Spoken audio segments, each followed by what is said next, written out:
Yo, yo, yo, yo. What up, Webb? What up, though? Nothing. How you doing? Tired? Ain't that the shit? Long time no see. Yeah, I know, right? Right. I know, right? All right, this is a weird episode today because we just kicked it last night. You know, shout out to squad members and their babies pending Coming childbirth. edition, yes. Yeah, right. So that's what brought us all together. So we're like, so we got a weird episode. It's like it's not like a real. It's a real episode, but it's like I don't know. I don't even know what to call it. It's like a Roach Clip, you know, like when you like break them up, you know, that's all you got left. Yeah, you gotta like put. It'll still There's a little something from everything. Justice. Yeah, right. But it'll do some justice. It'll get us through, I guess, is what we're trying to say to you today. All right, first thing, we were at TopGolf yesterday. Yeah. Yeah, we were. Yeah, with the crew, and it's the first time I had ever been there. Me too. You know, I've never been to TopGolf, and what'd you think about it? I thought, fuck TopGolf, because I'm gonna put on display this far less adequate skill of hitting balls in these targets that I just can't reach. I am not a golfer. I am not a driving range. I like going, but it's just a constant reminder. I fucking suck. I fucking suck. It definitely can be humbling as an experience. Right? I just can't get it. Like it's golf is a sport that, I mean, I take my hat off to any cat that has, you know, played it on a consistent level and have some sort of success with it. You wouldn't think it'd be hard to like hit this little ball, right? Like in theory, it's not. It shouldn't be that difficult, right? But you was out there killing it. I don't even want to hear nothing. A little bit, but like TopGolf though. First of all, yeah, fuck TopGolf. Like it was cool or whatever, but it's expensive as hell to hit some golf balls. It is. Like it is. You know, like I could go to Bill's Golf Land down the street. You know, OG homie Bill. Shout out for like $8 for a big bucket, and we'd be there for like 2-3 hours. And, you know, you might spend $20. Whatever. Cost a fraction because you get them drinks flowing. Yeah, and you gotta, you know, pad the one stomach ball at a some, time and shit. Oh man, I'm just saying, you gotta pad the stomach with some food. Next thing you know, $250. What? How long? Real fast. Less than 2 hours. Oh, quick. Okay. Yeah, it happens. Just man. Like that. Absolutely. And I like how it was like, you know, we were like, yo, can we take some shots? And homegirl was like, you take as many of those as you want. Like, okay, yeah, right, sure, yeah. Upcharge on all that, you know, nonsense and come back at us later. So it was cool though. I could see, like, you know, they're selling the experience. I get it, but I guess, you know, microchipping every ball. They gotta get that money back, right? They gotta cover their overhead. And it was busy though. There were a lot of people there. Yeah, there was a good amount of people. You know, out there. And they had it, and it's outside, so you know, nothing wrong there. But the experience was, I would say, like a 7 out of 10. Like hanging out, you know, it's a fun experience. But the price and like the racket, I'm not going 0 out of 10. I probably wouldn't go unless it was for some kind of group thing again. Yeah. That like I didn't pick. I don't think I would say, hey, let's go to TopGolf again. But if someone was like, yo, we're going to TopGolf, I'd probably like, all right, I might show up. It's like, did it, done it, you can talk about it now. That's it. I fully agree with that. And then afterwards, we went to this bomb-ass crib, man. That house was nice. That house was real nice. It threw me off with the driveway. Like, so first off, it cut back kind of off this main road. Up in the cut, too. And like, it was all woods. And I was like, nah, I'm going to do a drive-by. Because just in case, you never know, right? Black man in the woods. Nah, I'm just being cautious. I'm just being very cautious. But it turned out that house is lovely. Shout out to the sister that found that. Yeah. No, it was really nice. Nice setup, very open, perfect for entertaining. I just like, I want to know how much it costs. I'm sure you could find that stuff out, but like it was like. The bathroom, they had an ensuite in the master bedroom, and that bathroom was like you could get the team in there to hit the showers together, like you know what I mean, like the whole squad could like shower up here, like you know, send your starting five in. Definitely had the wheels spinning on if we ever choose to build something, me and the missus and I. Right, and like what you want. I think that's something we'll have to incorporate. Is it wild? Like, okay, so like we live in this Airbnb time, right? Like I remember, like growing up, like okay, as a kid, if you did vacation, like if we did go on trips, it'd be in like a hotel. So you go stay at the Holiday Inn or some shit like that when you're on the road, or the Motel 6, whatever. Now I feel like we live in this Airbnb time where you're. If you go somewhere, you get a B&B. It's cheaper. You see different types of cribs, and I think that has influenced like me and my preferences and like what I like. If I ever build a place, like there's some, like seeing different things like that, like really, like I would love to have a, fit the whole soccer team in the shower, but like at the same time though, there's things I've seen like. In different cribs, like the beach house that had the elevator in it, you know what I mean, shit like that. So like, it's just, it was a very functional home, for sure. Very functional, for sure. I mean, to the smallest minute detail, it was laid out. It was laid out, definitely. So the question that we had internally last night, Mrs. B and Dr. B, was: do you think that is that the people that own that, is that their main residence, or is that like a secondary residence? Personal opinion is, I feel as if,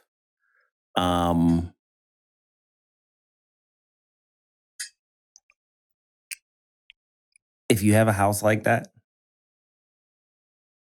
you have another house. You have to, right? And if you're renting, I don't see myself renting out my main house unless like, you're like, how long are you gone from your main house? And if you're gone 6 months out of the year, is that your main house? Can you count it then as your main house? Yeah, you know what I mean? I feel you there. So having something like that, no, I don't think that's their main house at all.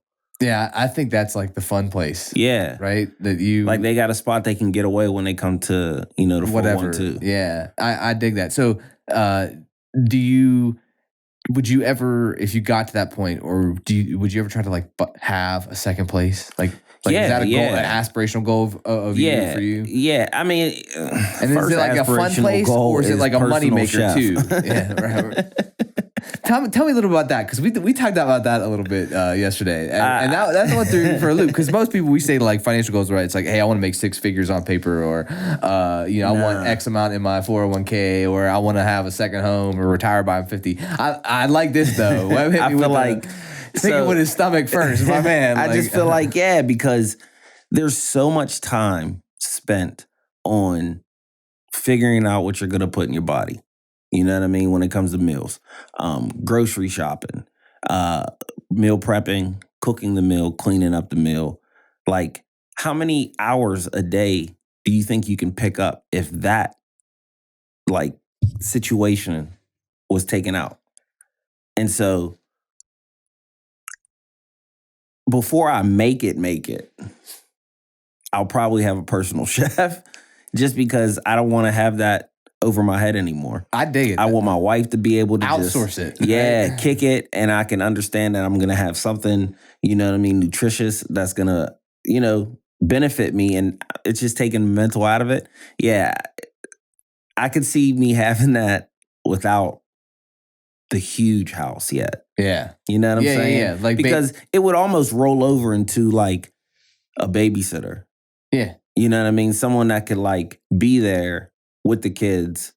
You know what I mean? That I trust, like multitask. Like, I don't want to say like a personal assistant, because that sounds like, would they just get your coffee or something like that? No. But like you would have almost it'd be like a lunch and dinner situation. I dig that, man. And like you said, the time, because that harkens back to an old earlier episode. Like, time is precious, right? That's probably your most valuable resource. So what can you do to get it? Like, how do you work?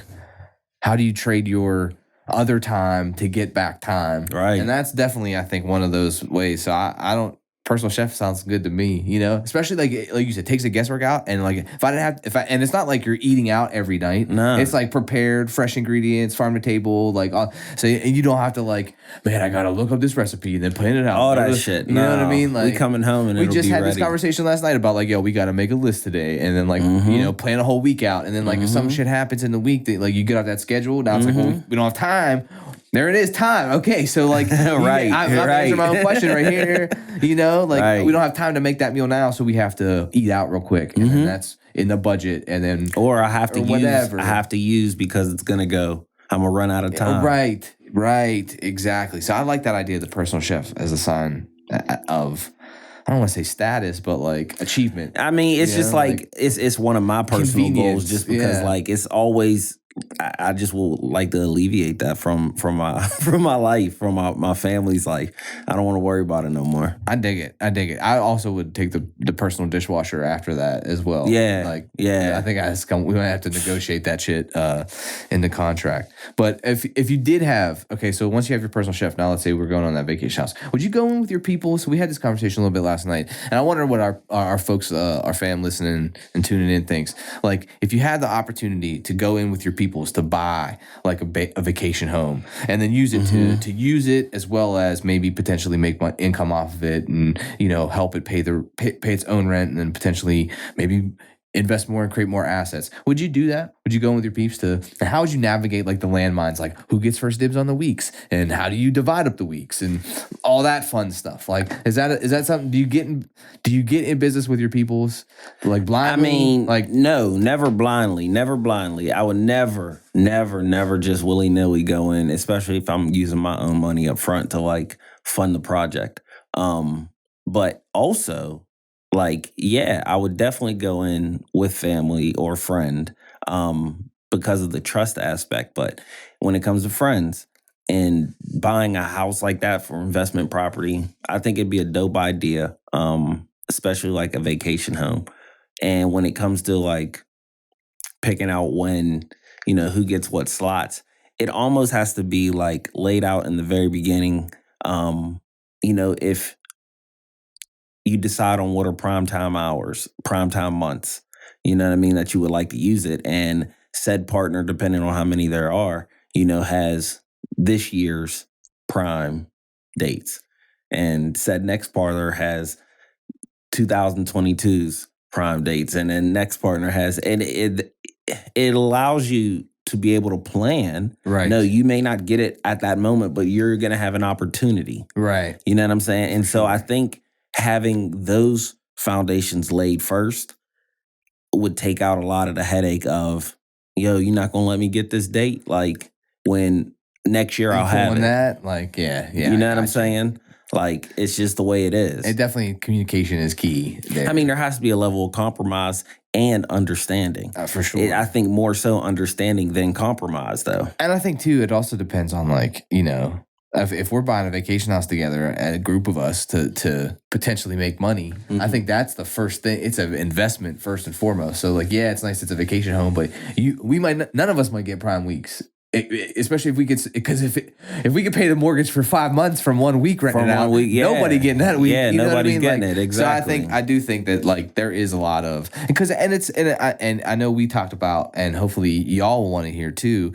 We want to talk more about like finances and stuff that is important to our listeners about like their future and the future of the people they put on. So, I know we're going to have some of those conversations later on down the line, but I think it's important to think about those things, especially when we talk about stuff like this, just being responsible, and not, I think it could definitely benefit all the listeners. I mean, there's something as small as, for your retail investors out there right now, like, for instance, Coinbase is getting ready to go public. And for nobody who's into stocks or anything like that, that's something that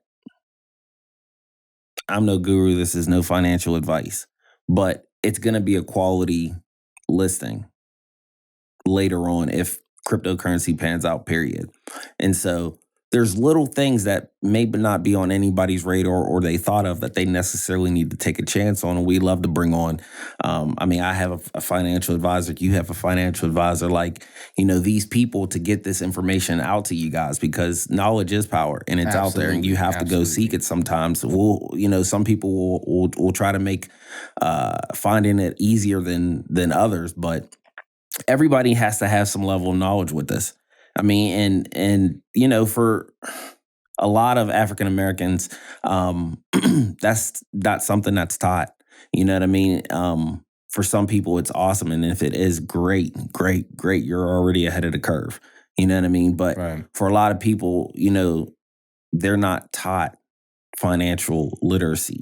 You know what I mean? And it's so detrimental. Bro, it really is. And, and it's not just like, I don't know. I had this conversation talking about financial advisors. A friend of ours is mutual friend of ours is a financial advisor. We were talking about, the old schemes they used to do at in college where yo, come to the bar at such and such a date and you just fill out the application for the credit card and you'll get a free pizza, and it's yo, well, I'm broke and I'll get a free pizza. Yeah. Okay.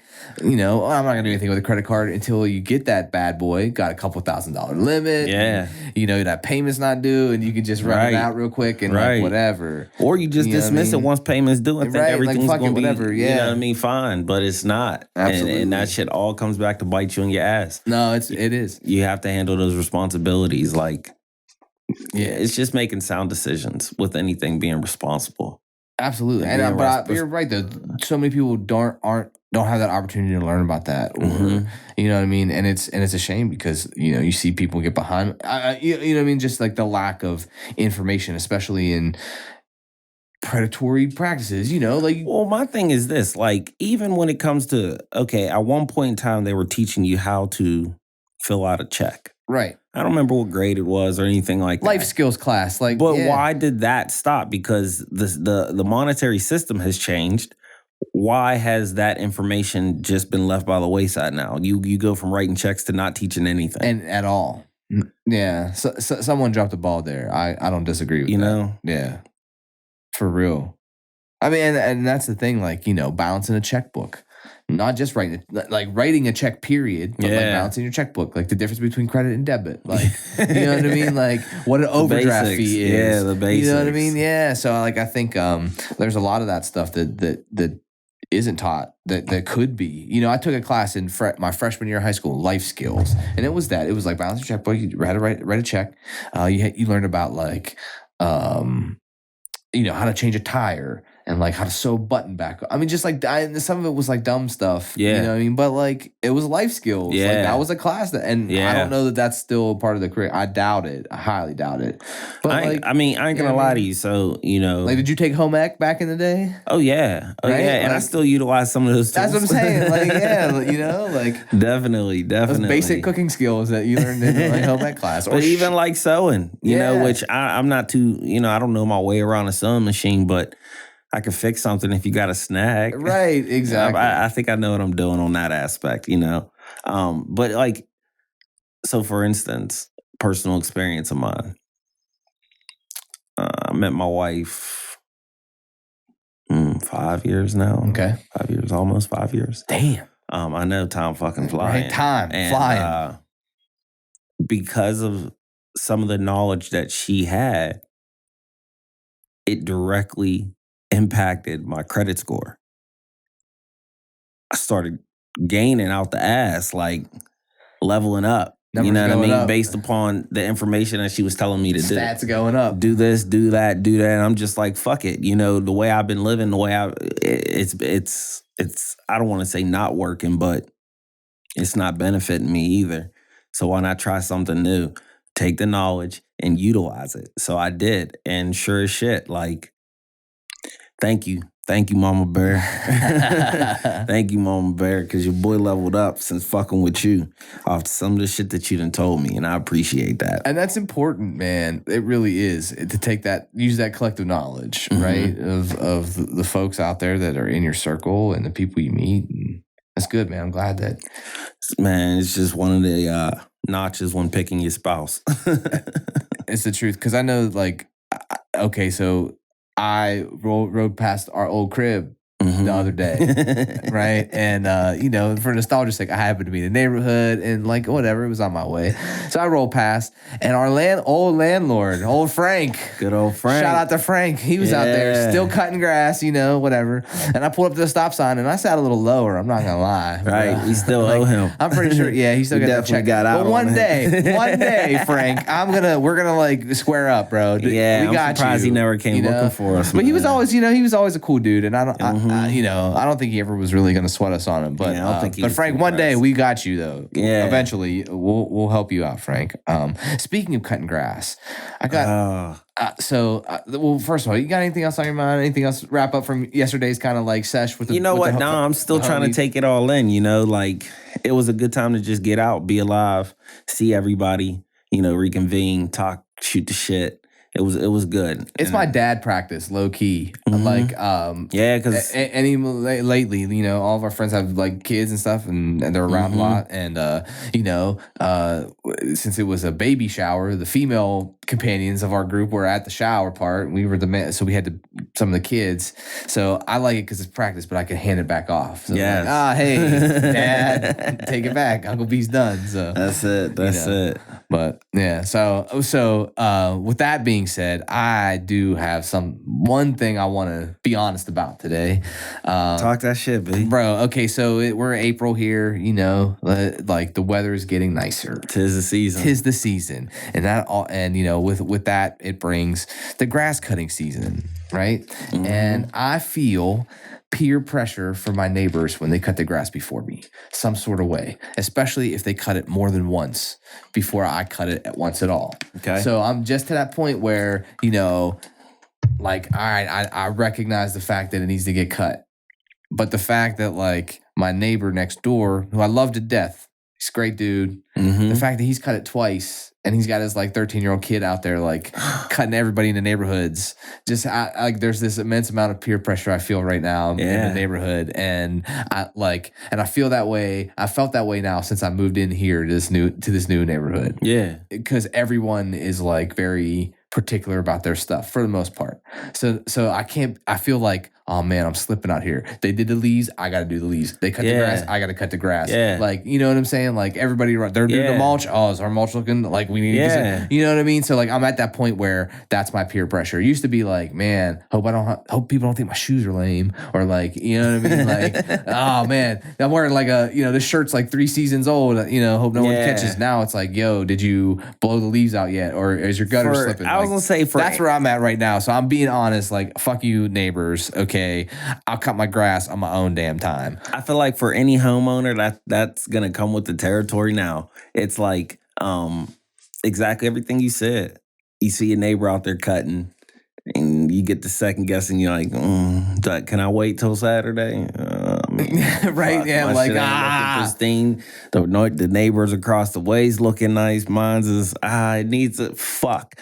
And it forces you to do something that you didn't necessarily want to do at that moment. But at the same time, once you get to a level of precedence, like, and you're the one calling the shots when it comes to, you know, you run the block. Yeah, because your lawn is the top shit. dog. Yeah, I get it though. You know what I mean? There's like, pride in that though. You know, like it's a whole nother animal. It's a whole nother animal. I agree. So I am I don't know, like I'm not that person. They forcing you to get on your toes. They man. really are. And I'm not the person like, okay, like the homie across the street though, he got like the reverse lines and it looks like the outfield at PNC Park. You know what I mean? I will never be that person. I will never, ever have crisscross, like, you know, alternating green stripes or whatever. That's not gonna be me. But I do. You're right though. I do feel like I get to that point where like, all right, yeah, I will be tip top shape at least in like I'm not tripping over here. Yeah. And then I'd be judging too though. You know what I mean? Like, 'cause Right. once I get like, okay, well, I'm cutting out, and then you'd be like, oh, those people didn't cut for like 3 weeks. Look at that. Talking about they bringing the It's property ankle high, man. down. Yeah, right. You know, like, am I like now being like elitist and shit? But like, nah. But anyway, but yeah, that's my Everybody thing. on their Like, evening walks talking about your shit. yeah, right. It's the truth. You don't want to be them. No, you can't. You don't want to be You know, them. you don't want to be those neighbors. Like, so that's my thing. That's a So- real struggle. That's a real struggle. How many of you guys can relate out there? Like, yeah, that's right. a real struggle. And are you the type that's like, you know, I cut it on my own time, or are you setting the precedent for your block? Do you have the crisscross green stripes and you got like super tractor out and 0 turn capacity and all that? You know what I mean? Like how, you know, if your lawnmower, I did just get a worth- dope trimmer. yeah, cordless or like cord with a cord. It's cord. Yeah. Yeah. I don't. There's some cool there's there's some brands out there. They're not sponsoring, so I'm not going to shout them out right now. But there are some brands that like, you know, you use one battery and it fits a bunch of different tools. Huh. Yeah. I have a couple of those. Yeah. They're you know what I mean? So you just charge them up and then switch it out and whatever. So you go from like your chainsaw to your trimmer and, you know, one switch. And that's dope. Yeah. That's dope. So I don't know, but it's yard season and that's it. So, and I also like, bro, it like pains me to cut it. Right. So like, so I cut it like, you know, try to hold off. So you got a lot of yard. And I break it up. I'll cut it over 3 days. Bet. Like, you know, I don't care. Like, especially in parts that people can't see really. The like, back. You can't see the back all the way down. No. Yeah. So like, it's okay to like, I'm the king of cutting corners. They say go at your own speed. That's it, man. But, you know, like, I don't know. Whatever. Cut your grass. Do your shit. Do your shit. Handle your business. Lawn care matters. Lawn care matters. It does. Don't bring those property values down. Not at all. Not at all. Any final thoughts? Man, I don't know. It's spring. The spring has sprung. Enjoy it. Be nice to people. Get outside. Soak up that vitamin D. Vitamin D's key. I just learned that, you know, if you there's 2 months out of the year that you can get it naturally from the sun, like inadequate, like the recommended amount. Yeah. And any other months outside of those 2 months, you need to be supplementing. That's it. And so I went to the store, grabbed me up my vitamins, made sure they had that vitamin D in there. They got B12 get your little, and all like, all that shit. stuff. Yeah. Popping vitamin C. Just trying to be immune healthy as much as I can. Well, that goes back to, you know, we talked about fears in an episode. Yeah. Click the buttons. Yeah. Click the buttons for old episodes. And but we talked about fears, and I think that's it. Like, if there's things you could do to be preventative, you know, like, you know, if I'm not gonna like eat cheeseburgers every day, to get heart disease, so I'm gonna do whatever I can. If it's fucked up because I love cheeseburgers. Disclaimer: favorite food. If you don't know, now you know. That's it. Yeah, that's it though. Thanks again for listening in, everybody. This is Want Me to Be Honest podcast. Give you raw, uncut, unfiltered content. Shoot the shit with us. Make sure you hit the button to subscribe. Catch us on Podbean for if you're on the go, you want to just listen on the audio. Obviously, we'll be posting those YouTube videos. We'll keep them coming. Check out our IG at Want Me to Be Honest. _pod. That's it. That's the one. Finally, I'm getting it. Almost. The 2 is a number. Yeah, the 2 is a number. Yes. And shoot your questions over to our Gmail. Want me to be honest.pod@gmail.com. Yes. What are you talking about?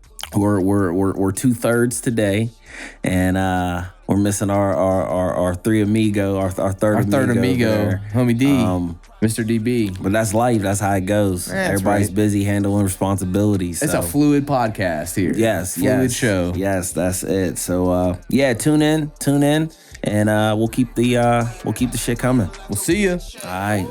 Hold up, baby. I ain't tripping on them games that you be playing. What you saying? I ain't fucking with that ticket you be paying. Boy, you little. I be eating around this hoe, can't make the way in. Told that bitch to bring your friend, she ugly, but that ass amazing.